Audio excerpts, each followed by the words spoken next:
This is an introduction to narrative inquiry.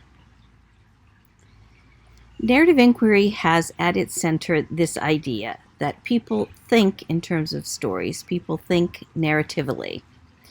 There are two ways that we can think about narrative inquiry. On the bottom left of this figure, you see the analysis of narratives. This is the most typical way that people think about narrative inquiry. It is the idea of listening to and looking for stories that people have to tell, restorying those into larger narratives. At the top on the left, you see narrative analysis. This is a little different approach, but still takes story at the center, but it's really about taking social science data and analyzing it using the structure of story and restoring in terms of telling a research story about something. So narrative inquiry can really be thought of as the combination, one or the other of these two, narrative analysis and analysis of narratives. There's some core principles when we think about narrative inquiry. Again, people make meaning through story. That's at the center of doing narrative inquiry. There are different perspectives on this. Some are even suggest a biological propensity for people to make sense out of themselves and the world through story. Others suggest that it's a more cultural something that we're socialized into. When we think about narrative inquiry, we're interested both in the content of what it is that the story has to say, but also the structure of how stories are made and told. And narratives can be individual, that's what we typically think of, but also can be collective. They can be large social narratives, and so both are possibilities. So at the center, the purpose when we do narrative inquiry is to retrospectively construct a story of experience and or meaning that is purposeful. These two quotes, one from Sartre and one from Arendt, give us a sense of what storying is. So Sartre says, man is always a teller of stories. He lives surrounded by his own stories and those of other people. He sees everything that happens to him in terms of these stories and tries to live his life as if he were recounting it. And Arendt in Men in Dark Times says, the story reveals the meaning of what otherwise would remain an unbearable sequence of sheer happenings. So story is the meaning structure. Narratives can be biographical, autobiographical. We oftentimes think about life history research, but narratives can also focus on the social, collective, or cultural context. Oftentimes, narrative inquiry uses in-depth interviews, but also natural conversations. It can be material from other sources like documents or social media. And it has these particular foci when we think about narrative inquiry. We're looking for plot, and I'll say a little bit more about that in a minute.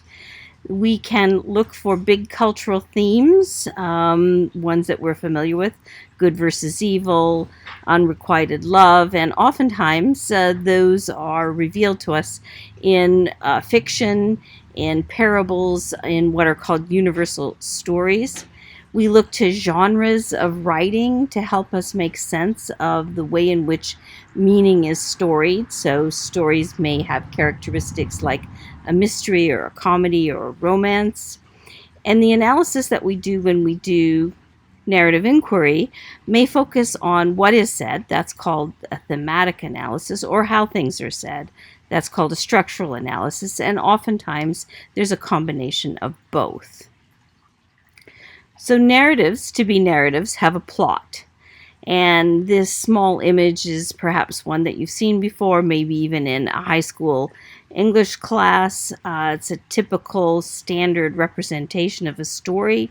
And at the center of a story is a problem, a conflict, some kind of dilemma to be resolved. There are characters who engage in doing things, and ultimately a story has some kind of change or transformation. These things all come together in what is called a plot line. And what makes it a plot is that it has some kind of sequence. It may involve cause and effect, but there is some sense of progression and connection across time. So when we think about narrative analysis or narrative inquiry, we can think about these different ways of approaching it. Narrative analysis can be descriptive, but it can also be critical. It becomes critical when we begin to look at the role of politics, economic, class interests. When narratives are focused on power relations, then we think about critical narrative inquiry. Narrative inquiry can focus on single voices. Individuals can focus on a multivocal approach across a bigger context, and it may focus at a linguistic or a cultural level.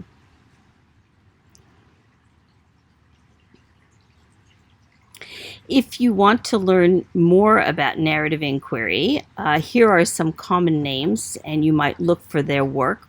Polkinghorne, Cole, Jerome Bruner, and so on. And I've given images of a number of books that are good places to begin. The book in the upper left-hand corner, Jonathan Gottschall's book, The Storytelling Animals, a popular book, easy read, a good introduction to the idea that people inherently tell stories to make meaning.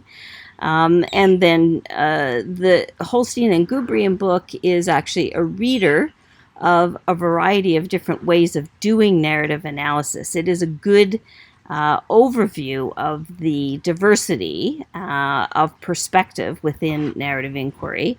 And then a couple of other books. Jerome Bruner's book, Making Stories. It's actually a set of collected essays that he did. And Clendenin's Engaging in Narrative Inquiry. So all of these are simply starting places, but good ones if you're interested in learning more about narrative inquiry.